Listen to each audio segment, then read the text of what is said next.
오늘도 큰 은혜 주실 줄 믿습니다. 옆 사람 뭐 인사해 주세요. 여름보다 더 뜨거운 열정 가집시다. 아멘.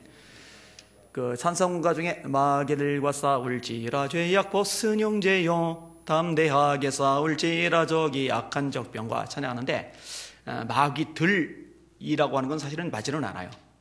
마귀는 단수 하나로 봐야 됩니다. 마귀, 사단, 아볼론, 아바돈, 옛뱀, 용, 어둠의 세력, 우두머리들, 사단, 마귀, 이런 우두머리 하나를 가리키는 거예요. 그 다음에 그 하수인들이 보통 이 더러운 귀신들, 에베소 6장에 보면 정사와 권세와 이 어둠의 세상 주관자들과 하늘에 있는 악의 영들, 개역개정은 정무사 대신에 통치자들, 이렇게 이제 번역을 하고 있죠. 그러니까 마귀는 단수예요. 마귀, 사탄, 아볼론, 옛뱀, 용, 이건 다 같은 얘기예요. 원수 마귀를 말하는 거예요. 그 다음에 나머지 세력들은 원수 마귀를 따르는 졸개들이다, 이렇게 이해를 하시면 될 겁니다.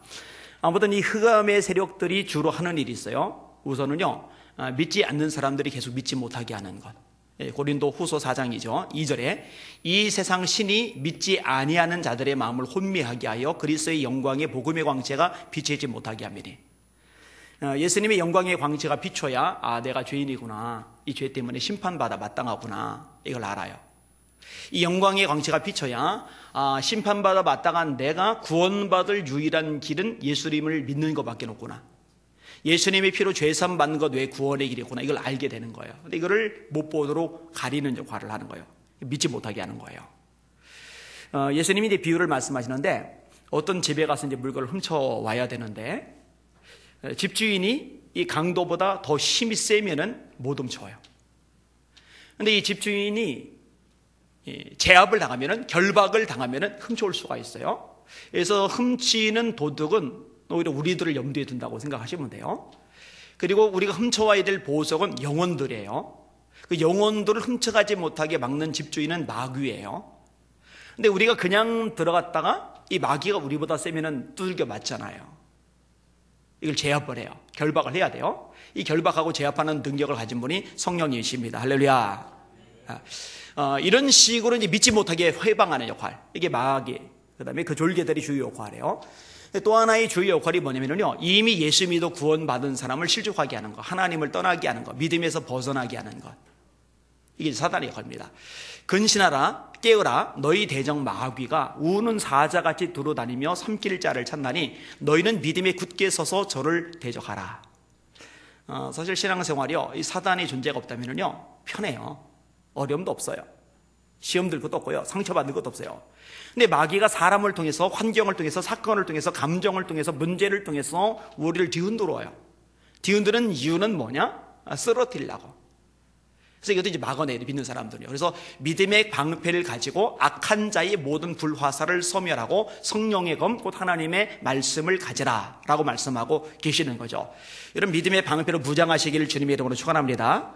악한 영들이 불화살 쏴대도 그거 맨몸으로 맞고 상처받는데, 시험 드는데 맨날 이런 쓸데없는 소리만 하지 마시고, 믿음의 방패로 불화살 다 막아내면은 공격이 아무리 거세도, 사람 통해, 환경 통해, 사건 통해, 문제 통해 아무리 공격이 거세도 다 떨어져 나가니까 내게 타격을 못 입히거든요. 상처받을 일이 없고 시험 들 일이 없거든요.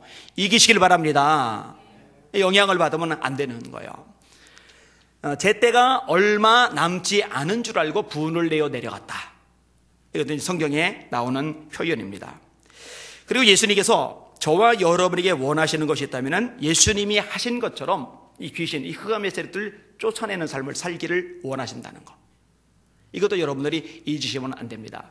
예수님이 제자들을 부르신 목적이 세 가지로 나옵니다. 하나는 함께 있게 하시고, 그 다음에 전도하게 하시고, 귀신도 내어쫓게 하시려고. 여러분 반드시 전도하셔야 됩니다. 주님이 여러분을 부르신 목적 전도예요. 전도. 여러분 귀신도 내어 쫓으시길 바랍니다. 할렐루야. 여러분 부르신 목적 귀신을 내어 쫓는 거 분명히 있거든요. 그 다음에 함께 있게 하시고, 주님과 교제하는 거, 이렇게 예배 드리는 시간, 여러분이 은밀하게 개인 기도하는 시간, 여러분이 하나님 말씀을 묵상하면서 큐티하는 시간, 이런 시간을 가지게 하시는 것이 첫 번째 목적인 거죠. 오늘 설교 제목 한번 따라합시다. 귀신을 내쫓는 교회가 되라. 한 번 더요. 귀신을 내쫓는 교회가 되라. 우리 교회가 그렇게 되시길 주의 이름으로 축원합니다. 한국 교회가 이런 능력 있는 교회로 세워지기를 간절히 원합니다. 오늘 본문의 내용은 여러분이 워낙 잘 아는 내용입니다. 제가 또 여러 차례 설교했던 내용이기도 하고요. 자, 귀신 들린 사람의 특징이 1절에서 5절까지 나오죠. 그 특징을 이제 외워버리세요. 자, 1에서 5절까지 같이 읽어볼게요. 시작. 예수께서 바다 건너편 거라사인의 지방에 이르러 배에서 나오심에 그 더러운 귀신 들린 사람이 무덤 사이에서 나와 예수를 만나니라. 그 사람은 무덤 사이에서 거처하는데 이제는 아무도 그를 쇠사슬로도 매일 수 없게 되었으니 이는 여러 번 고랑과 쇠사슬에 매였어도 쇠사슬을 끊고 고랑을 깨뜨렸음이러라. 그리하여 아무도 그를 제어할 힘이 없는지라. 밤낮 무덤 사이에서나 산에서나 늘 소리 지르며 돌로 자기의 몸을 해치고 있었더라. 자, 귀신이 한 사람을 지배하니까 나타난 특징들이 있는데 그 첫 번째 특징이 뭐냐면 있지 말아야 할 곳에 있고 가지 말아야 할 곳에 가는 거예요. 사람은 정상적으로 집안에 머물러야 됩니다. 또 회사 가야 되겠죠. 학교 가야 되겠죠. 이웃 속에 머물러야 되겠죠. 근데 이 사람은 산 속에 들어가는 거예요. 무덤사이에 거처하는 거예요. 왜 거기 가요? 왜 거기 있어요? 그죠? 이런 식으로 있지 말아야 할 곳에 있고 가지 말아야 할 곳에 가는 거. 이게 귀신에게 끌려다니는 거거든요. 자기 스스로 결정하고 자기 발로 갔다고 생각하지만 끌려다니는 인생들 굉장히 많아요. 두 번째 특징은 제어가 되지 않는다는 겁니다. 아무도 그를 제어할 힘이 없는지라. 사람은 제어가 되어야 합니다. 여러분, 자녀들은 부모에 의해서 제어가 되어야 돼요. 여러분, 부부간에도요, 남편은 아내에 의해서 제어가 되어야 돼요. 아내는 남편에 의해서 제어가 되어야 돼요. 통제가 되지 않는 사람은요, 그건 뭔가 문제가 있는 거예요. 근데 귀신이 사람을 사로잡으면요, 이 제어가 안 돼요. 제어가 안 돼요. 여러분, 아무 것에도 매이지 않는 자유라는 건 세상에 없습니다. 여러분, 결혼을 했으면 남편에게 매여야죠. 결혼했으면 아내에게 매여야죠. 나는 아내에게 매이지 않을 거야. 나는 남편에게 매이지 않을 거야. 딴 남자 찾아다니고 딴 여자 찾아다니고 퍽 하면 집 나가서 안 들어오고. 그거는 자유가 아니에요. 그건 방종이죠. 진짜 자유에는 책임이 따르는 거예요. 방종은 책임이 없는 자유를 말하는 거예요. 이게 문제죠. 사실은 잘못된 거죠. 정신이 나간 거죠. 제어가 될 필요가 있어요. 근데 그게 안 되는 거예요. 귀신 들린 사람. 세 번째로 비정상적인 쪽에 힘을 발휘하는 거예요. 쇠사슬로 매였는데 맬 수가 없었대요. 여러 번 고랑과 쇠사슬에 매였어도 쇠사슬을 끊고 고랑을 깨뜨렸음이러라. 이렇게 말을 합니다. 그러니까 엉뚱한 방향에서 그렇게 힘을 발휘할 만한 일이 아님에도 불구하고 그쪽에서는 또 힘을 발휘하는 거예요. 비상하게 힘을 발휘하는 거예요. 이것도 정상적인 모습은 아니에요. 네 번째로 분별력이 없어져요.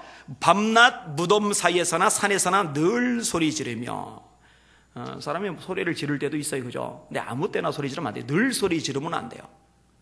또 소리를 지르는 것도 뭐 야구 경기를 관람하면서 우리 박 전사님이 야구를 좋아하잖아요. 한화 팬이잖아요. 막 응원하다가 그게 카메라에 잡혔나 봐요. 그 페이스북에다가 올렸더라고요. 제가 그거 봤는데 그 합성이에요. 진짜로 찍힌 거예요. 진짜로 찍혔어요. 얼마나 많이 가서 그렇게 찍히나 모르겠네요. 자, 그 야구 경기를 관람하면서 막 소리 지르고 막 열광적으로 응원하고 그러면은요 문제가 안 돼요. 근데 식당에서 밥 먹다 말고 갑자기 와 이러면은요 그런 정신이 나간 거예요. 그죠? 소리를 질러도 어디에서 소리를 지르냐, 소리를 질러도 어떤 시점에 소리를 지르냐, 그러니까 시간과 공간에 의해서 분별이 되어야 되는 거예요. 시도 때도 없이 아무 때나 감정적으로 행동하고 해서는 안 될 말을 내뱉고, 이게 다 문제가 있는 거거든요. 분별력이 없는 거거든요. 그냥 버럭 해버리면 대책이 없는 거예요. 시간 공간 구분이 없는 거예요. 여러분 잘 드세요. 이게 정신적으로 문제가 있어서 이런 현상을 드러내는 사람도 있지만은요, 어떤 부분에서는 귀신에게 사로잡힌 성향이 있기 때문에 이런 특징을 드러내기도 해요. 그래서 귀신에게 사로잡힌 사람은요, 감정 조절이 안 돼요. 그거 쫓아내야 돼요. 그래야 멀쩡해집니다. 그 귀신 들린 사람 막 옷도 막 가물서 막 벗어 던지잖아요. 옷은 목욕탕에 갈 때만 벗는 거예요. 아니면 집에서 자기 전에 집에서나 속옷으로 있는 거예요. 근데 그냥 아무 데서나. 이거는 분별력이 없는 거죠. 다섯 번째 특징은 자해입니다. 돌로 자기의 몸을 해치고 있었더라. 원래 사람은요 기본적으로 자기 몸을 아끼게 돼 있어요. 통증을 싫어하게 돼 있어요. 자기에게 해코지 하는 것을 피하게 돼 있어요. 이건 본능에 가까운 거거든요. 근데 귀신이 사로잡히면요, 돌로 자기 몸을 때리면 얼마나 아파요? 얼마나 상처나요? 이 후유증이 얼마나 오래 가겠어요. 그죠? 입안만 헐어도 이거 불편한데 돌 같은 걸로 찍어서 상처나서 이 생채기가 오래 가면은 얼마나 그게 시달리겠어요? 그런데 자기 몸, 자기 정신을 상처기 내게 만들고 후유증 생기게 하고 이것 때문에 지속적으로 고통을 겪게 되는 일, 이걸 그냥 하는 거예요. 여러분, 이런 사람들 생각보다 많습니다. 요즘 사람들 자해하는 사람들 되게 많아요. 그러니까 완전히 귀신이 쓰여서 귀신 들린 사람처럼 행동하지는 않지만 상당 부분의 귀신에게 조종당하는 사람들 굉장히 많아요. 자살 충동도 같은 맥락에서 이해하시면 될 겁니다. 자, 이렇게 5가지 특징이 나타나요. 근데 이런 귀신 역사, 사람을 망가지게 하고 사람 구실을 못하게 하는 귀신의 역사가 예수님 앞에는 쩔쩔매죠. 뭐 당연한 얘기죠. 자, 6절에서 13절까지 같이 읽겠습니다. 시작. 그가 멀리서 예수를 보고 달려와 절하며 큰 소리로 부르짖어 이르되 지극히 높으신 하나님의 아들 예수여, 나와 당신이 무슨 상관이 있나이까? 원하건대 하나님 앞에 맹세하고 나를 괴롭히지 마옵소서 하니, 이는 예수께서 이미 그에게 이르시기를 더러운 귀신아 그 사람에게서 나오라 하셨습니다. 이에 부르시되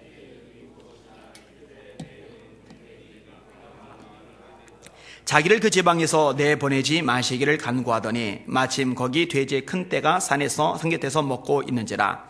이에 간구하여 이르되 우리를 돼지에게로 보내어 들어가게 하소서 하니 허락하신대 더러운 귀신들이 나와서 돼지에게로 들어가매 거의 2,000마리 되는 떼가 바다를 향하여 비탈로 내리다라 바다에서 몰사하거늘. 자, 이 귀신 들린 사람이 예수님을 봤어요. 엄밀히 말하면 그 사람 속에 있는 귀신이 예수를 봤어요. 그러면 도망을 가야 되는데 도망을 가는 게 아니라 달려와요. 예수님으로 달려와요. 예수님을 맞닥뜨리면은 자기가 엄청난 타격을 받을 걸 알아요. 그럼에도 불구하고 도망갈 수조차 없을 만큼 예수님의 고리가 센 거예요.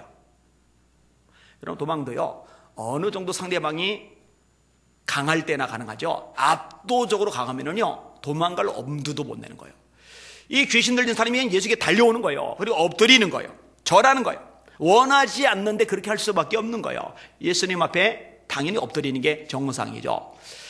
빌립보서 2장 9절, 제가 종종 인용하는 9절, 이름으로 하나님이 그를, 예수를 지극히 높여 모든 이름 위에 뛰어난 이름을 주사 하늘에 있는 자들과 땅에 있는 자들과 땅 아래에 있는 자들로 모든 무릎을 예수의 이름 앞에 꿇게 하시고 모든 입으로 예수를 주라 신하여 하나님 아버지께 영광을 돌리게 하셨느니라.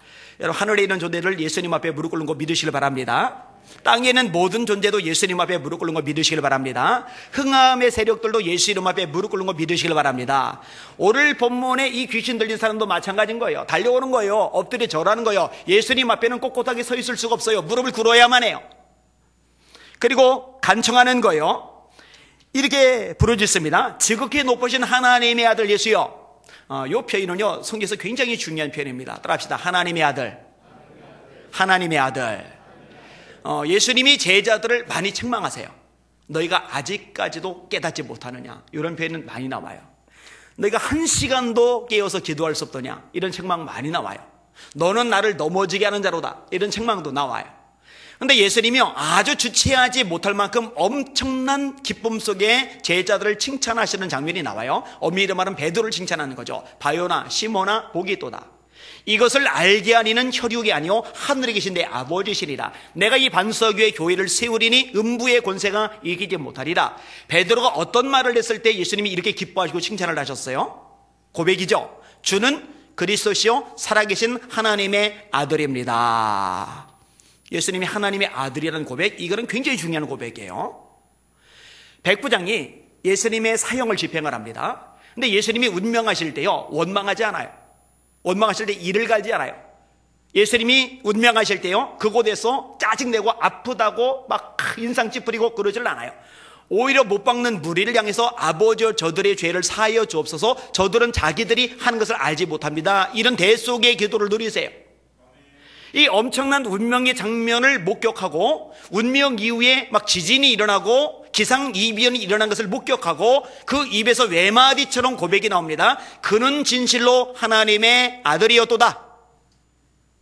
요한복음에 보면 7가지 표적이 나와요. 요한복음 2장에 물을 포도주로 만드는 것, 2장에 왕의 신하를 고치는 것, 5장에 38년 된 중풍병자를 일으키시는 것, 6장에 오병이의 기적을 일으키시는 것, 무리를 거르시는 것, 그 다음에 9장에 날 때부터 소경된 자의 눈을 뜨게 하시는 것, 그 다음에 11장에 죽은 지 나흘 된 나사로를 살리시는 것, 이 7가지 표적이 나오는데, 표적이라는 것은 목적을 가진 기적이라는 뜻이에요. 따라합시다. 표적은 목적을 가진 기적이다. 이적, 기사, 기적, 표적, 이렇게 4가지 용어가 성경에서 쓰이는데, 이적, 기사, 기적은 같은 얘기예요. 근데 표적이라는 말은 이적, 기사, 기적이란 말 플러스 목적, 그럼 이제 표적인 거예요. 목적을 가진 기적, 목적을 가진 이적, 목적을 가진 기사, 그런 의미란 말이에요. 그럼 요한복음에 나오는 이 7가지의 기적은 목적을 가진 기적, 표적인데 어떤 목적을 가지고 있느냐? 예수님이 하나님의 아들이심을 증명해 주는 목적을 가진 거예요. 할렐루야. 그래서 동일한 요한복음 20장 31절에 그 성경을 기록한 목적을 명확히 말씀합니다. 오직 이것을 기록함은 너희로 예수께서 하나님의 아들 그리스도이심을 믿게 하려 하며 너희로 믿고 그 이름을 힘입어 생명을 얻게 하려는 것이라. 할렐루야. 예수님을 하나님의 아들로 믿게 하려는 거. 정직하게 대답하세요. 예수님이 하나님의 아들이라고 믿으십니까? 네, 4대 성인 따위가 아니죠. 어디 공자가, 어디 소크라테스가, 어디 무함마드 따위가, 어디 고타마 시타르타 따위가 예수님하고 함께 견주려고 그래요. 그들은 피조물이에요. 예수님은 하나님의 아들입니다. 제가 여러 번 강조했어요. 하나님의 아들이라는 얘기는 예수님이 하나님이라는 고백이죠. 말의 새끼는 망아지, 망아지는 뭐라고요? 말. 소의 새끼는 송아지, 송아지는 뭐라고요? 소. 개의 새끼는 강아지, 강아지는 뭐라고요? 개. 사람의 자식은 사람이죠. 하나님의 아들이란 말은 하나님이란 말과 같은 말, 하나님과 동격으로 쓰여지는 표현인 거예요. 예수님을 하나님의 아들이라 믿고 고백하는 것은 예수님의 하나님 되심을, 예수님의 신성을 고백하는 거예요. 이게 신앙의 본질, 신앙의 핵심인 거죠. 그러니까 사람들이 예수님이 누군지를 잘 알아보지 못하는 상황 속에서도 이 귀신은 영물이기 때문에 예수님이 누군지를 대번 깨뜨려 보는 거예요. 지극히 높으신 하나님의 아들 예수요. 이 고백은 굉장히 중요한 고백이에요. 단 사람들이 고백할 때 중요한 고백이래요. 귀신의 고백은 귀신에게 도움이 안 돼요. 이래서 귀신이, 이래서 어둠의 세력들이, 이래서 마귀가 믿는 사람들 자꾸 타락시키려고 하는 거예요. 어차피 자기들은 저주받아서 영원한 형벌을 받을 존재고, 하나님의 아들 예수를 믿는다는 이유 때문에 천국 갈 사람들 보니까 샘나는 거예요. 꼴 보기 싫은 거예요. 그래서 유혹해서 함께 끄집어들여서 지옥 굴뚝성에 같이 들어가려고 작정을 하는 겁니다. 여기에 속아 나가면 안 되는 거예요. 아무튼 굉장히 중요한 표현이라는 거 기억하셔요. 자, 예수님이 이미 귀신에게 나가라고 명령을 했어요. 이 명령을 귀신은 거절할 길이 없어요. 거절할 길이 없어요. 그러니까 예수님 앞에 하소연부터 하는 거예요. 우리를 무저갱에 들여보내지 말아주세요. 무저갱에 들여보내지 말아주세요. 어차피 무저갱에 들어갈 존재라는 거 본인들도 알아요. 언제? 예수님이 공중 재림하실 때 지상으로 쫓잖아요. 지상 재림하실 때 무저갱으로 굴러 떨어진 거예요. 원래 마귀는요, 천국에 있던 존재죠. 거기서 쫓겨난 거죠. 그래서 지금의 공중 권세를 잡고 있죠. 그래서 성경은 이 세상 임금이라고 말해요. 공중의 권세 잡은 자라고 말해요. 이 어둠의 세상 주관자들이라고 말을 해요. 근데 예수님이 공중 재림하실 때 있을 곳을 얻지 못하고 지상으로 재림하실 때 있을 곳을 얻지 못하고 무저갱으로 떨어지는 존재가 마귀거든요. 그 졸개들이거든요. 그러니까 거기로 미리부터 들어가지 말게 해달라고 하소연하는 거예요. 예수님이 이제 물어봐요. 그럼 이름 뭐냐? 예, 군대입니다. 왜 군대냐? 귀신이 하나, 둘, 10, 20 들어간 게 아니에요. 떼거지로 어마어마한 귀신들이 이 사람 속에 들어가 버린 거예요. 예수님이요, 허락을 하세요. 허락하신 데 더러운 귀신들이 나와서 돼지에게로 들어가며 거의 2,000마리 되는 때가 바다를 향하여 비탈로 내리다라 바다에서 몰사하거늘. 이게요, 돼지 치는 사람 입장에서 생각하면 쇼크입니다. 쇼크. 지금 열이 굉장히 심해요. 대구에 사는 사람들 참 힘들겠어요. 그래서 대구를 요즘은 데프리카라고 합니다. 데프리카. 아프리카, 대구 합쳐서 데프리카. 대구 사는 목사님하고 제가 어제도 이렇게 연락을 주고받았는데, 와, 정말 못 살겠대요. 40도 넘어간 지역도 우리나라 이제 생겼더라고요. 굉장히 덥죠. 너무 덥다 보니까는 집단 폐사를 하는 거예요. 동물들이, 닭들이 그냥 떼거지로 죽는 거예요. 그 다음에 돔 키우는데, 양식업을 하는데 다 둥둥둥둥 떠서 이렇게 하는 거예요. 그러니까 이게 국가적으로 좀 문제가 되니까 막 언론에서 막 기사로 막 보도를 하고 막 지금 난리가 났어요. 그죠? 근데 열이 40도가 넘는 이상 기변이 생긴 게 아닌데 갑자기 돼지들이, 물속에 절대 스스로는 뛰어들지 않는 돼지들이, 이 돼지들이 목욕을 좋아하겠습니까? 목욕을 좋아하면 돼지겠습니까?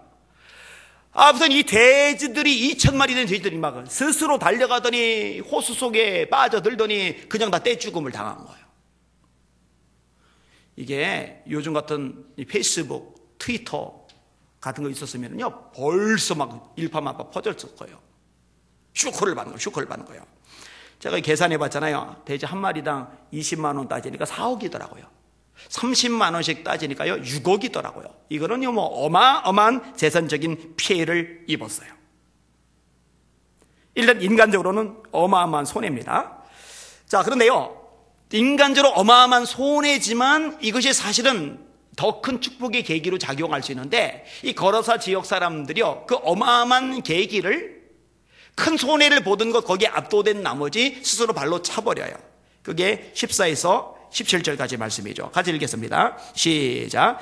치던 자들이 도망하여 읍내와 여러 마을에 말하니 사람들이 어떻게 되었는지를 보러 와서 예수께 이르러 그 귀신 들렸던 자, 곧 군대 귀신 집혔던 자가 옷을 입고 정신이 온전하여 앉은 것을 보고 두려워하더라. 이에 귀신 들렸던 자가 당한 것과 돼지의 일을 본 자들이 그들에게 알림해 그들이 예수께 그 지방에서 떠나시기를 간구하더라. 자, 충격을 받은 돼지치기들 놀라죠. 이 돼지치기들의 소식을 들은 사람들이 놀래가지고 달려나와요. 근데 아마 반신반의했을 거예요.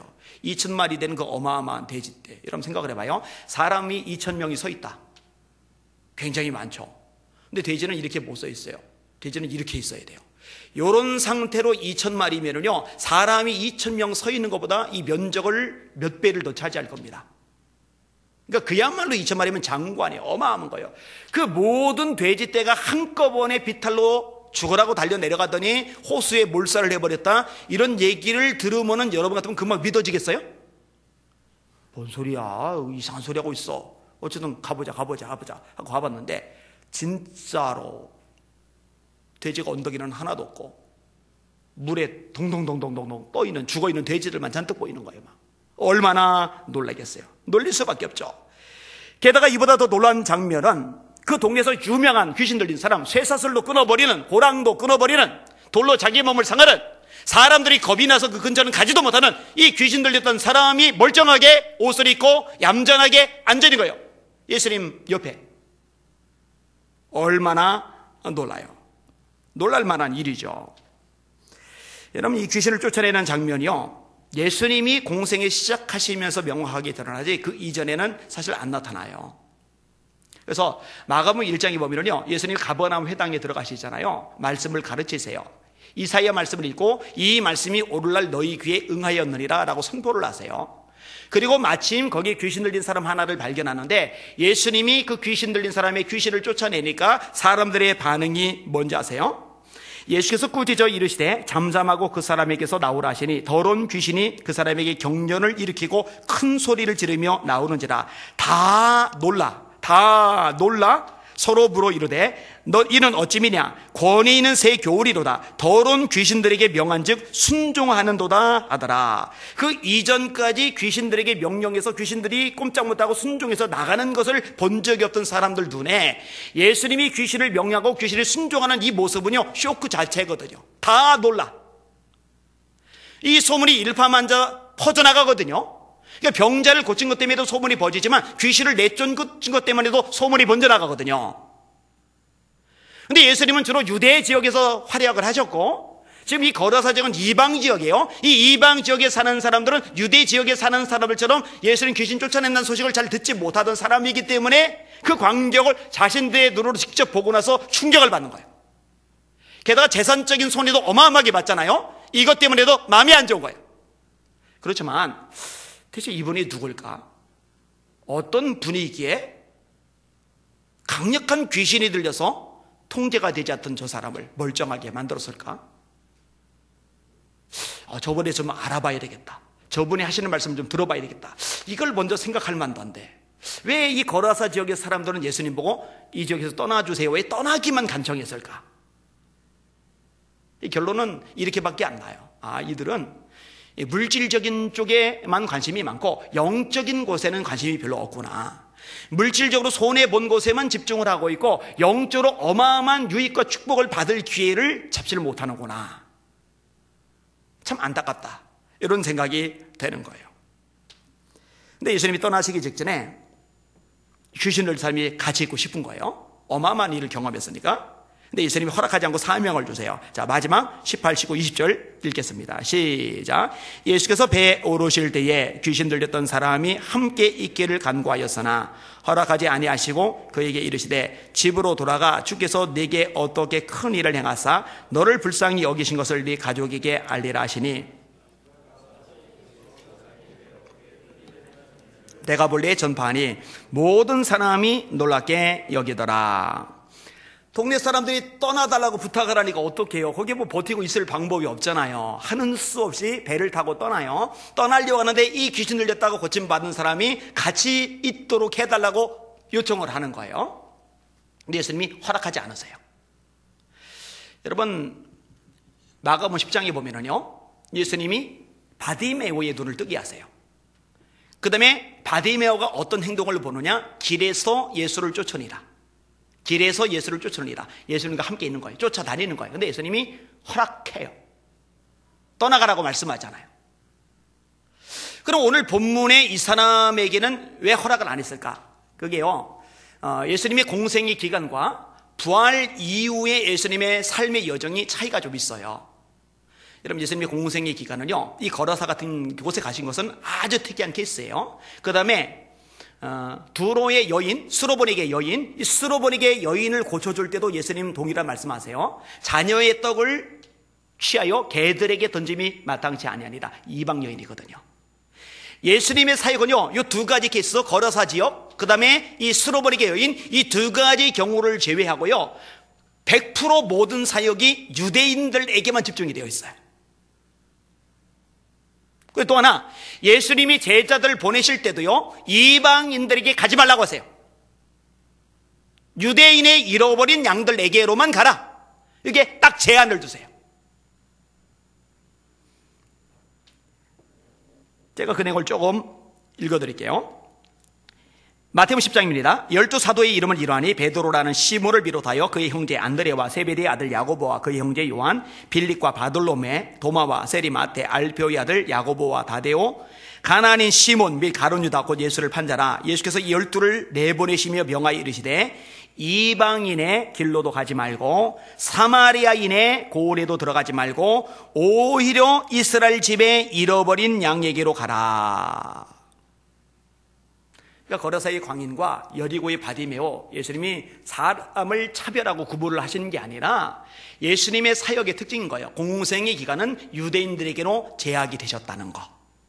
근데 예수님이 부활하시고 제자를 만나신다면요, 요 틀을 완전히 넘어서세요. 그게 지상 명령이죠. 예수께서 나와 일러 가라사대 하늘과 땅의 모든 권세를 내게 주셨으니 그러므로 너희는 가서 모든 족속으로 제자를 삼아 아버지와 아들과 성령의 이름으로 세례를 주고 내가 너에게 분반 모든 것을 가르쳐 지키게 하라. 모든 족속, 에스닉인데 민족 단위, 나라 단위가 아니라 민족 단위, 한 나라 안에도 여러 민족이 있잖아요. 이 모든 민족 단위로 들어가서 복음을 전하라고 주님이 말씀하시는 거예요. 사도행전 말씀도 마찬가지죠. 오직 성령이 너에게 임하시면 너희가 권능을 받고 예루살렘과 온 유대와 이 유대까지만 제약이 됐어요. 아까는 사마리아도 가지 말아라.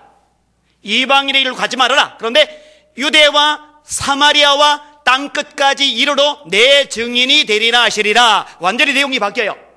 예수님 변덕 부르셨나? 아니요. 철저하게 하나님의 스케줄 속에서 하나님의 섭리와 계획 속에서 단계별로 이루어져 가는 거거든요.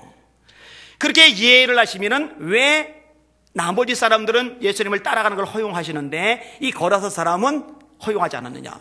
귀신이 심하게 들려서 그랬나? 그렇게 따지면은요, 막달라 마리아도 못 따라오게 하죠. 7 귀신 들렸던 여자니까. 이런 하나님의 계획적인 측면이 있다는 거예요. 그렇지만 따라오긴 못하지만 그러나 사명은 주세요. 그 사명이 뭐냐? 집으로 돌아가 주께서 네게 어떻게 큰 일을 행하사 너를 불쌍히 여기신 것을 네 가족에게 알리라. 이 사람이 어떻게 해요? 그가 가서 예수께서 자기에게 어떻게 큰 일을 행하셨는지를 데가볼리에 전파하니 모든 사람들이 놀랍게 여기더라. 이 데가볼리는 한 지가 아니라 여러 마을을 통칭하는 거예요. 자기가 있던 마을을 포함한 그 주변의 여러 마을을 돌아다니면서 예수님이 자신에게 행하신 일들에 대해서 알리기 시작한 거예요. 사명을 잘 감당한 거죠. 사실요, 저와 여러분도 똑같지 않아요? 여러분 어때요? 여러분은 여러분들에게 행하신 예수님의 그 놀라운 일들을 사람들에게 알리십니까?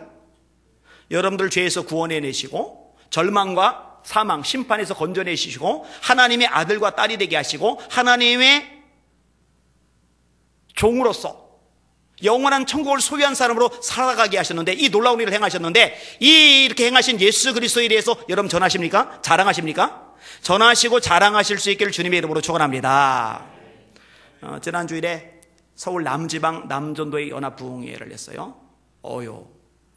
그 지역의 장로님들 잔뜩 오셨어요. 그 다음에 집사님들도 많이 오셨어요. 하여튼 서울교회가 다 차게 이제 오셨어요. 근데 제가 뭘 전했을까요? 주제가 뭐였는지 아세요? 예수 우리 왕.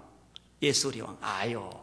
남전도의 연합부흥회, 거기 교회 웬만한 장로님들 주로 오시는데, 예수 뻔한 얘기 아니야? 예수 얘기 너무 많이 들었잖아? 지겹지도 않아 또 예수? 아니죠. 잘 들으세요. 예수는 우리가 영원히 불러도 감격할 이름인 줄 깨달으시길 바랍니다. 예수는 우리가 듣고 또 듣고 하루에 10번, 20번, 100번, 1000번 들어도 우리 가슴을 뛰게 하는 능력의 이름, 감동의 이름인 줄 믿으시길 바랍니다. 그 예수 이름을 부르면서도 가슴이 뛰지 않으면 그게 비정상인 거죠. 예수 우리 왕이십니다. 예수 우리 구세주이십니다. 예수님께서 내게 행하신 놀라운 일들을 자랑하시고 선포하시고 나누시는 여러분의 인생이 되시기를 주님의 이름으로 축원합니다. 그래야 돼요. 자, 정리를 좀 해볼게요. 오늘 본문에 예수님이 이제 귀신을 쫓아내셨어요. 근데 본인 혼자서 이런 일을 하신 게 아니라 제자들 부르셔서 제자들로 그 일을 하게 하신 거예요. 그 다음에 주님이 승천하기 전에 이제는 세상에 주님이 안 계세요. 제자들이, 교회가 주님이 하시던 일을 이어가야 돼요. 그래서 예수님께서 마지막으로 말씀하시는 장면이 마가복음 16장에 나오는 거예요. 교회가 꼭 해야 될 일들의 항목이 열거가 되는 거예요. 너희는 온 천하에 다니며 만민에게 복음을 전파하라. 믿고 세례를 받는 사람은 구원을 얻을 것이요 믿지 않는 사람은 정죄를 받으리라. 믿는 자들에게는 이런 표적이 따르리니 곧 저희가 내 이름으로 귀신을 쫓아내며. 제일 첫 번째 나오는 항목 뭐냐? 복음을 전하면서 제일 첫 번째 나오는 항목이 뭐냐? 곧 저희가 내 이름으로 귀신을 쫓아내며 새 방언을 말하며 뱀을 집으며 무슨 독을 마실지라도 해를 받지 아니하며 병든 사람에게 손 온전적 나으리라. 예수께서 이 말씀을 마치시고 하늘로 올리우사 하나님 보좌 우편에 앉으시니라. 제자들이 나가 두루 전파할세 주께서 함께 역사하사 그 따르는 표적이 뭐예요? 아까 말한 대로 귀신을 쫓아내는 거 첫 번째 항목이에요. 그 따르는 표적, 귀신을 쫓아내는 이 표적을 통해서 말씀을, 예수님을 증거해 주시는 거예요. 그러니까 교회는, 하나님의 종들은, 하나님의 사람들은 영적인 권세를 가지고 귀신을 쫓아내고 이 귀신 쫓아내는 모습을 세상 사람들 눈앞에 보여줌으로 말미암아 세상 사람들이 말씀을 확신하도록, 예수님을 발견하도록 만들어 줘야 될 사명이 있다는 거 잊지 마시기를 주님의 이름으로 축원합니다. 문제는 그 능력이 있느냐는 거죠. 어때요? 여러분 그 능력이 있으세요? 이 대답이 나와야 되는데, 아멘 하고 나와야 되는데 왜 아무도 대답을 안 하나? 여러분이 그 능력이 있기를 주님의 이름으로 축원합니다. 그 능력이 어디에서 나와요? 기도에서 나오죠. 마가복음 9장, 마태복음 11장 따라합시다. 기도 외에 다른 것으로는 이런 유가 나올 수 없느니라. 우리 예수비전교회 귀신을 내쫓는 교회가 되기를 원합니다. 여기는 한 사람 한 사람들이 귀신을 내쫓는 능력자가 되시기를 예수님의 이름으로 축원합니다. 왜냐? 처음에 제자를 부를 때 목적이 귀신 쫓아내는 거. 왜냐? 예수님이 승천하기 전에 전도하라 말씀하시면서 표적이 따라야 되는데 그 첫 번째 표적으로 말씀하신 것이 귀신을 내쫓는 것. 이거는 당연한 것이고 베이직 기본 중에 기본이거든요. 그런데 영적 권세가 없으니까 못 쫓아내고 더불어 사는 거예요. 더불어 사이좋게 사는 거예요. 원수를 사랑하라고 했으니 귀신은 마귀는 원수다. 마귀도 사랑해야지, 귀신도 사랑해야지. 그건 아니죠. 마지막 한 번 더 따라합시다. 귀신을 내쫓는 교회가 되라. 할렐루야, 할렐루야. 그게 교회입니다. 찬양하겠습니다.